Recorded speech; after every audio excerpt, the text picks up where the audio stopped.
will be U.S. Trade Representative Jameson Greer. Thank you, everybody, for coming. And I want to express my appreciation to the staff here at the Treasury Department. Obviously, we're still in shutdown because the Democrats refused to open the government, so it has created some additional logistical constraints, but we appreciate everyone's patience and willingness during the Schumer shutdown. With respect to the matter at hand, last Wednesday evening, China announced a sweeping expansion of its export controls on rare earth elements and rare earth processing equipment, as well as technologies related to batteries, vehicles, industrial diamonds, and super hard materials. To be clear, this is not just about the United States. These actions, if implemented, would apply to the entire world. China's announcement is nothing more than a global supply chain power grab. While China has taken a number of retaliatory trade actions against the United States, Europe, Canada, Australia, and others in recent years, this move is not proportional retaliation. It is an exercise in economic coercion on every country in the world. At its core, China's new measures include a rule saying that any product of which more than 0.1% of minerals consist of minerals mined or processed in China, one must seek approval from the Chinese government before trading it. Since many important semiconductors, for example, have these critical minerals, and semiconductors are in nearly everything, this rule gives China control over basically the entire global economy and the technology supply chain. This will impact artificial intelligence systems and high-tech products, but even regular consumer items like cars, smartphones, and potentially even household appliances could be affected. It would also apply to many items that are necessary for defense purposes. And again, it covers the whole world. For example, if a smartphone is made in Korea and sold to Australia, then the company would first need to get China's approval, since the phone contains semiconductors, which may contain rare earths sourced from China. Or if a car is built in America and sold in Mexico, you would need to seek approval from China before making the sale because of the chips in the car. Obviously, neither we nor our allies are going to go along with that kind of system. Many are suggesting that China's action is simply posturing for leverage in negotiations with the United States. While that may be one element of China's approach, it's obvious that these controls are part of a broader plan by China to control the world's supply chains. And these controls are wildly out of proportion to any targeted actions by the United States or its allies over the past few months. Others have suggested that the United States has violated a non-existent agreement with the Chinese regarding export controls or the implementation of measures. This is a false narrative deployed to justify these broad and unacceptable Chinese actions. There is, in fact, a published agreement between the United States and China from earlier this year that the U.S. and China would suspend tariffs of over 100% on each other. China further agreed to effectively suspend elements of its rare earths export control regime by expeditiously approving licenses for U.S. companies seeking rare earths. Both countries agreed to this pause on tariffs and rare earth measures for 90 days while we pursued further negotiations, which have gone on quite successfully for the past 6 months. And there is a published agreement about this on official U.S. government and Chinese websites. This is the Geneva Agreement. It's not a secret. It's out there. It's published. We keep our tariffs low. They keep the rare earths flowing. We have not imposed our reciprocal tariffs on the Chinese since that time, but now the Chinese have expanded their rare earth controls. We have complied. They have not.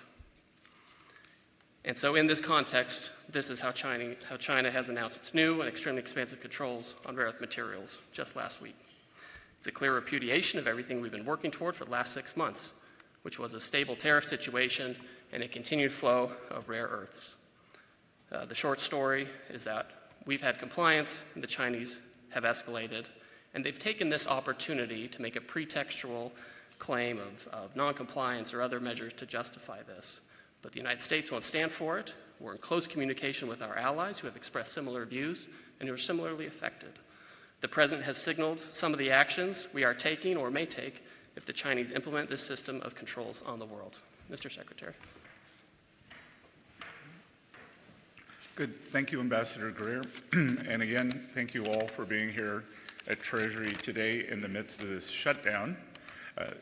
We call on the moderate Democrats in the Senate to be heroes. Be heroes. Break away from the hive of radicalism and do something for the American people, because we are starting to cut into muscle here. We believe that the shutdown may start costing the U.S. economy up to $15 billion a day, and this is a decision the Democrats are making.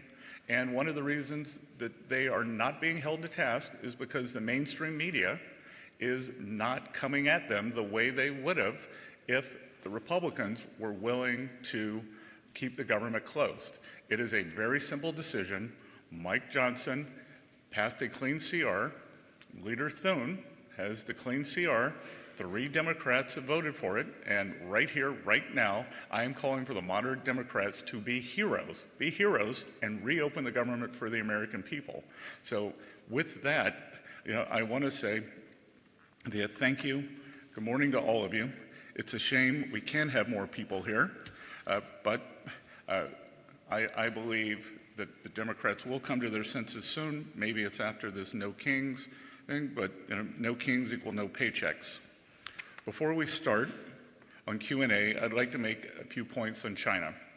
As the President said, we want to help China, not hurt it. If some in the Chinese government want to slow down the global economy through disappointing actions and through economic coercion, the Chinese economy will be hurt the most. And make no mistake, this is China versus the world. They have put these unacceptable export controls on the entire world. China is a command and control economy, and we and our allies will neither be commanded nor controlled. They are a state economy, and we are not going to let a group of bureaucrats in Beijing try to manage the global supply chains. As Ambassador Greer said, we had a document and an agreement in Geneva, and magnets were flowing quite well. Some U.S. auto companies have called us in the past week and said that there had been a slowdown in magnets. So when we asked the Chinese about this, they said, oh, it probably had something to do with the holiday. Had something to do with the holiday. So they can't be trusted with the global supply chain. Had something to do with the holiday. Moreover, this should be a clear sign to our allies that we must work together, and work together we will. There will be a series of meetings this week during World Bank IMF week, and we are all aligned.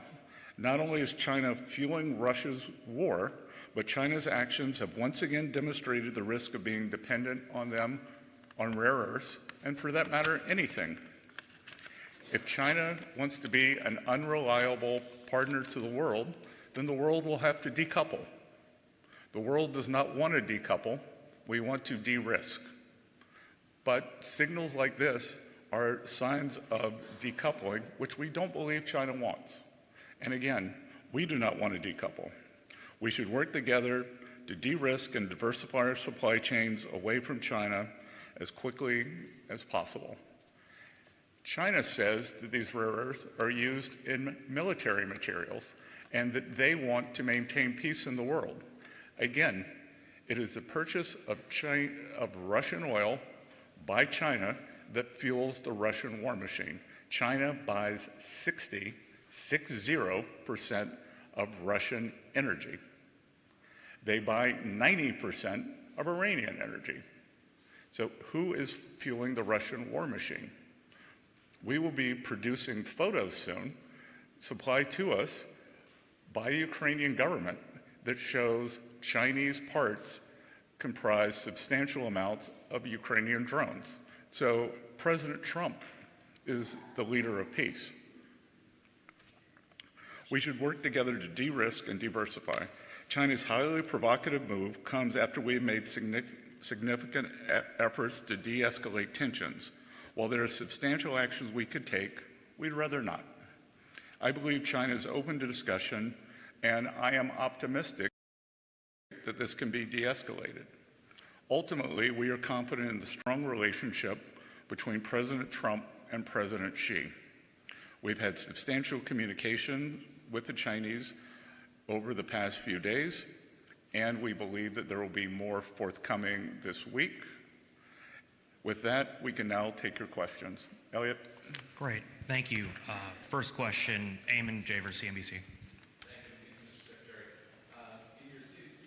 In your CNBC interview just now, you name-checked a Chinese negotiator, Li Chenggong, I believe is how you pronounce his name, from the Ministry of Commerce, as somebody who's particularly difficult to deal with. Is it your sense that there's a split politically inside the Chinese negotiating team, or do you think you're dealing with sort of a strategic good cop, bad cop kind of a relationship on the other side of the table? It's very difficult to know.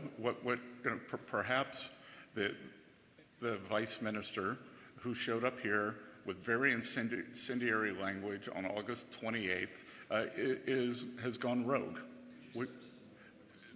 Perhaps he's gone rogue.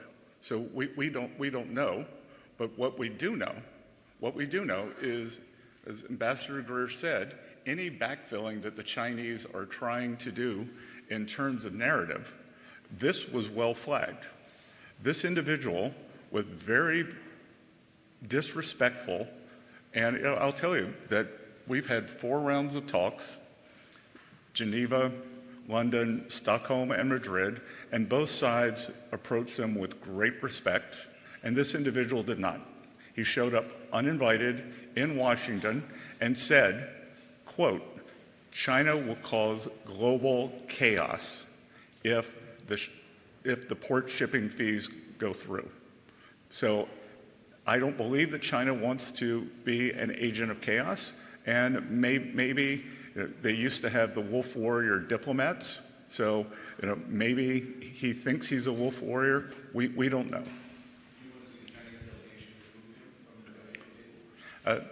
That's up to them.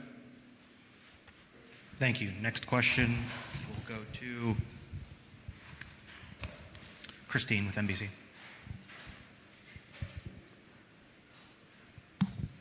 Thank you for this. Christine Romans, NBC News. What do you need to see specifically from the Chinese to avoid putting more tariffs on Chinese goods, as the president threatened on Friday? And are the two leaders still expected to meet in the next few weeks? I will say that I believe, as of last time I saw President Trump, which was last night, he is still expecting to see Party Chair Xi in Korea, and I'll let Ambassador Greer answer the first part. And the expectation is that this regulatory system is not implemented by the Chinese. They haven't implemented yet. They've put out a notice about it. Similarly, we've signaled our intent to raise tariffs if their system goes into effect. Our documents doing a tariff raise and potentially taking other export controls, these are drafted or in draft, so this is quite real. But our expectation is that they won't implement this and that we'll be able to be back to where we were a week ago, where we had the tariff levels we've agreed to and we have the flow of rare earth magnets we agreed to. So much. Next question, we're going to go to Ed Lawrence with Fox. Thanks for taking the questions. So the Chinese have been pretty good at using this rare earth mineral trump card, for lack of a better term. So we're not talking about opening the Chinese market to U.S. trade. We're not talking about protecting intellectual property. Can there be a sustainable framework, a substantial framework with China? So there is room for a positive economic relationship with China. There certainly is. And we would much rather be talking about that than constantly be talking about rare earths. To paraphrase the secretary in one of our recent meetings with the Chinese, this is the last time we want to be talking about rare earths with the Chinese. Fortunately, that is not the last time they want to be talking about it. The reality is there are a lot of areas where we can trade with the Chinese. Our trade is wildly imbalanced, so it needs to be more balanced. And there's a lot of, as the secretary said, areas of risk. And so we need to be trading in areas that are low risk, that are low sensitivity. And there are a lot of areas where both the Chinese and us can frankly pick and choose sectors and goods that we should be trading, and services for that matter. And that's where these talks should be focused. Instead, we're constantly focused on the Chinese chokehold on the world of rare earths and rare earth materials. And there's an article in the paper today, a large Chinese fashion retailer just opened on Fifth Avenue in New York. It's a competitor to Zara and H&M. We welcome that. We would also like to see more U.S. retailers on the ground in China, but Costco and Walmart have very big operations there. So again, our goal is not to decouple, it's to de-risk. It seems that China's not fazed by our. It seems that China's not fazed by our tariffs. What levers then do we have left? I can guarantee you, when we were in Geneva, and the tariffs were 145%, they were faced. John Decker, great. Thank you, Mr. Secretary, Ambassador Greer. Really appreciate your taking the opportunity. I have a question for both of you about this upcoming case at the U.S. Supreme Court. It's an incredibly important case that could impact the constitutionality of the president's unilateral tariffs on America's trading partners. Really basic question for you, just to begin with. I have two questions for you. Why are the president's tariffs not taxes on imported goods? That's easy, because tariffs are a surcharge, not a tax. They could be paid by the exporter. They could be paid by the country. When you go and get your driver's license, you pay a fee. Is that a tax? Is it a tax? I'm asking you the question, sir. And I just appreciate an answer to it. Thank you. And if we, well, I'm giving you an answer that maybe you don't like. The other thing is, this case, and Ambassador Jameson is a lawyer. I'm not. As am I. Thank you. I won't tell you the one thing I agreed with Lennon on.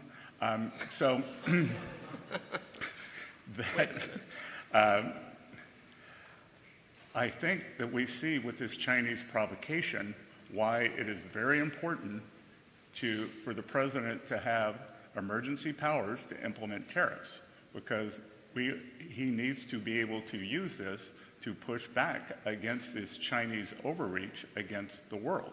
So if it was not clear to anyone on the court before